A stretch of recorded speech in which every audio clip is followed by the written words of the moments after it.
Hai, kali ini saya akan tunjuk anda apa itu function. Function ni terbagi kepada dua, iaitu predefined function dan juga user-defined function. Predefined function ni dia datang dari C punya library. Contoh macam ni, kita ada stdio.h dan kita selalu guna printf. Dan dia ada parenthesis kat sini. Kalau kita perasan, dia sama macam main. Structure dia, ini adalah main function, yang mana function ni memang kena ada dalam C. Dan juga ni adalah predefined function yang datang dari stdio.h. Dan kita boleh buat function kita sendiri, iaitu kita panggil sebagai user-defined function. Jadi saya akan buat satu function untuk print sesuatu. Okay, kita pergi ke atas main.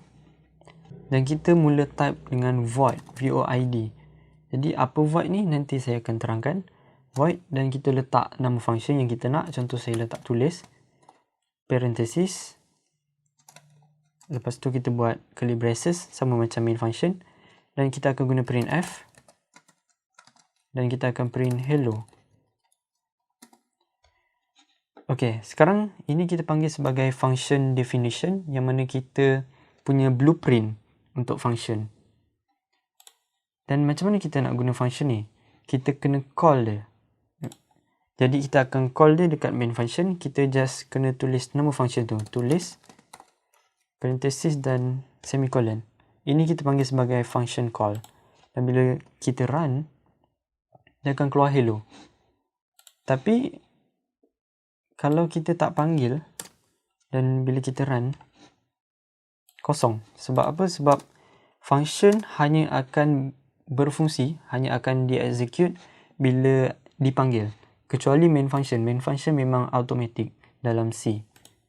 Dan macam kita tengok ni, dia adalah void. Okay, void ni menunjukkan yang bahawa function ni tak return apa-apa value. Jadi saya akan tunjuk function yang return value. Jadi kita akan tukar void ni kepada int, integer. Dan kita tukar nama dia, tulis kepada tambah. Jadi function kita ni akan tambah dua nilai. Okay, jadi kita kosongkan dulu. Dekat sini kita akan declare dua integer, int a, b.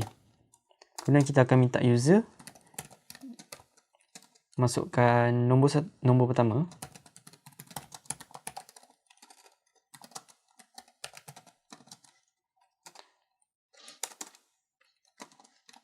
Lepas tu kita akan guna scanf.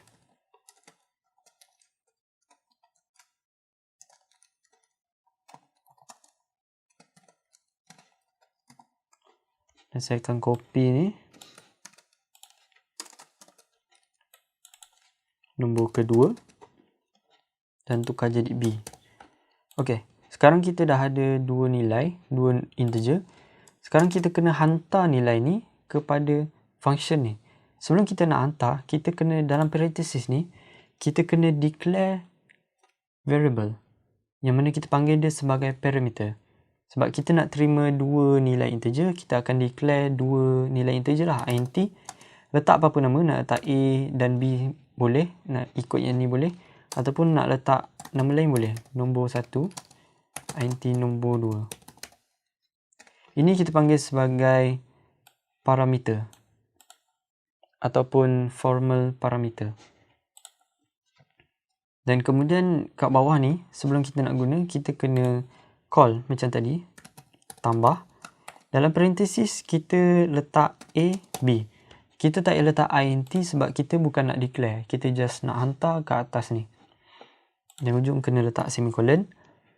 Dan dalam ni kita kena buat calculation. So, kita akan buat contoh nilai jumlah. Declare dulu int. Jumlah sama dengan nombor 1 tambah nombor 2. Dan kita akan return. Okay, macam ni sebab kita return type dia int. Kita akan return jumlah. Jadi apa akan berlaku kalau kita return jumlah ni? Nilai jumlah ni dia akan masuk dalam nilai ni.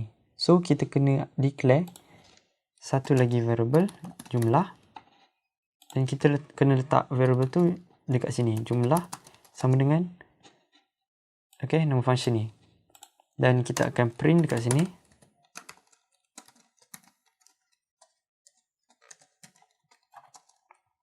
jumlah. Okey. Kita try run. Okey, masukkan pertama 2. Nombor kedua 3. Okey, dapat 5. Tapi dekat sini sebenarnya macam ni kurang efisien sebab kita declare lagi satu variable. Sebenarnya kita tak payah declare lagi satu variable, kita just terus return equation ni. Boleh juga.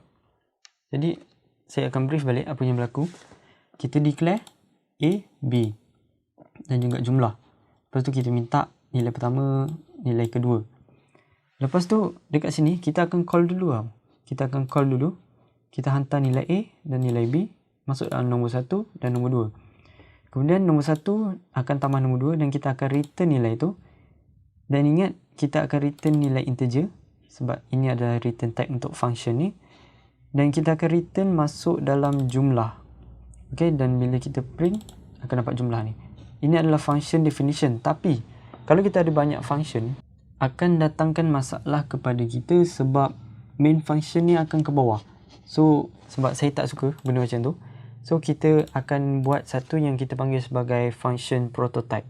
Okay, by the way, yang ni kita panggil sebagai argument, okay, ataupun actual parameter. Sebab ni adalah nilai sebenar, ni formal parameter. Sebab dia bukan nilai sebenar, dia just tempat untuk kita hantar je. Okay, ini argument kita panggil dia. Dan kita boleh ada kat atas ni sebagai function declaration ataupun function prototype. Yang mana benda ni kita just ambil ni. Okay, function yang atas ni kita panggil sebagai function header. Copy, kita paste. Hujung letak semicolon, tu je. So yang ni kita boleh letak dekat bawah supaya tak dapat error. Ini kita boleh buat macam ni. Boleh buat letak nama yang sama ataupun kita just letak data type. Jadi yang penting sebenarnya data type je. Okay, sebab kita nak declare, kita bagi tahu komputer, okay, komputer dalam program ni kita akan ada satu function yang berbentuk macam ni. Dia akan return integer, dia akan accept dua variable yang mempunyai data type jenis integer. Itu je. Okay, jadi ini kita panggil, okay, function ni kita panggil sebagai pass by value. Okay, kita pass nilai ni, value dia, kita pass value dia kepada benda ni. So kita ada lagi satu function yang mana kita panggil sebagai pass by reference. Saya akan tunjuk dalam video seterusnya.